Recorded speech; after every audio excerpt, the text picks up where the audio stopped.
ভাবলাম থেকে যাই, কিন্তু তার পরের দিনটা এলো ঠিক আগের একদিনের মতো। যে দিনগুলোয় আবছা ধুলোয় ঢাকা এক টুকরো আমাকে দেখা যেত, একটা ঝোড়ো হাওয়া এসে আমাকে পুরোটা আবিষ্কার করেছিল। একদিন দম বন্ধ হওয়া অস্থির পরিবেশে বুঝেছিলাম ঝোড়ো হাওয়া ক্ষণিকের হয়। ও তো শুধু আমার নয়, আমার মতো অনেক মুখ আবিষ্কার করেছে সে। বুঝেছিলাম সে আমার জন্য নয়, সে সবার জন্য। নাম যে তার ঝড়।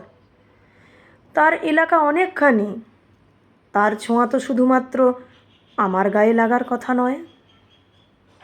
ঝড় এলোমেলো করে ঠিকই, আমাকেও করেছিল, মুক্তি দিয়েছিল সে আমায়। সে আমায় বুঝিয়েছিল শুধু তোমার বলে কিছু নেই, যা আছে তা সবার, নইলে কারোর নয়। আবারও থেকেছিলাম, আসলে ভেবেছিলাম আমার পরে আর পর থাকবে না, এবার ঝড় থামবে। না, সে থামেনি।